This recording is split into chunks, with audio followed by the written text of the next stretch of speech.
very special episode of Muscle Car of the Week, coming to you from Muscle Car Mecca here at the Muscle Car Corvette Nationals. Of course, my only friend in the whole world, Charlie Uller, is standing with me. You got it right. And we are here in the invitational display of Roadrunners. Charlie, tell me about this theme display. What do we got?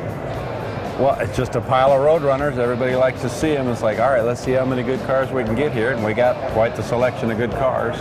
I managed to mooch a few out of that Brothers collection and brought them here, and good place for them. Now, when the cars are selected for this show, I mean, how do the cars that are here end up here? Well, they'll send in their stuff, or Bob will see them, our managing partner will see them at events or know of the cars, or people tell us of certain cars, and we invite certain cars, or people apply to, and you kind of screen, get a good variety of cars, quality cars. Don't want a bunch of duplicates of cars that have been here before. We try to keep fresh cars in the event.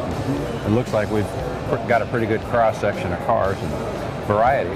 Oh yeah, well, that's one of the big knockouts of the show is in these invitational displays, there's a variety of colors, engine options, and rare cars, which brings us to this one. As you mentioned, it comes from the Brothers collection, and this is a 69 car, but it's got a few things that make it pretty unique.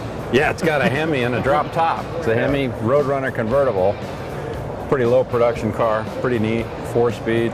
So they only made 10 of these Hemi convertible 4-speed cars, and this one apparently has a 410 rear gear, an AM radio, and an 8-track. And an air grabber hood. It's a pretty good combination of stuff. I can only imagine what it was like to drive one of these things. You know, to me a convertible is a cruiser, but with a 410 gear and a Hemi, this thing must have been screaming on the highway. Go fast, screaming with a chop down. It's like, you're not going to get anywhere real fast with 410s. Doesn't get any better. Take you a while. You can get to the gas station. Yeah. Well, hey, listen, if people can, what do? Go to the website, the Muscle Car Corvette Nationals website, to learn about what the next invitationals are going to be to try and apply for them? Is that how it works? Or yeah, hang around the website. We've got pretty good discussion forums going at yanko.net where we put out info as we know it. It'll evolve as we come up with next year's ideas. We'll figure out what we're going to do and get the word out and start combing the country for the cars. And what's cool is everybody's figuring out what this show's about, so people understand what it takes to make the effort to get a car here, because that's the hardest part. Is some of these cars are from all the way across country, and it's a big effort, but once they see what we're trying to accomplish and understand it and been a part of it, it's getting easier year after year to get the best of the best here, because by far everybody said they keep asking how we're ever going to top this show, and then they come back this year and we didn't know you could do it, but you did it. So and we really appreciate everybody's effort on submitting the good cars, making the effort, because it's not cheap to haul a car across country to get it. There's some local cars, there's cars from everywhere, but it's really a huge effort. But once you're a part of it, you understand it, and it's like, I don't know how often, there's never been anything like this before, so it's pretty neat to be a part of it. Well, in addition to the invitational car displays, there's also things like the vintage certification, where they verify that if cars are real. How does that work? Yeah, that's actually one of my favorite sections of the show, is seeing original, unrestored cars that everybody can learn from.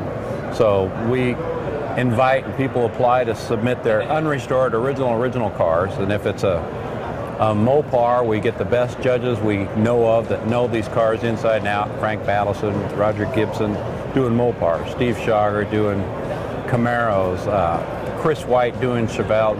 These are known, accepted experts on it, and they'll have the car on a hoist and spend an average of, say, 3 hours per car. We don't do a lot of cars each year because there's not enough hours in a day, but when you get that vintage certification, it means something. Yeah. And we learn more, and the judges learn more when we get to look at these original cars up close and make notes on everything. Everybody learns from that stuff. It's a fun deal.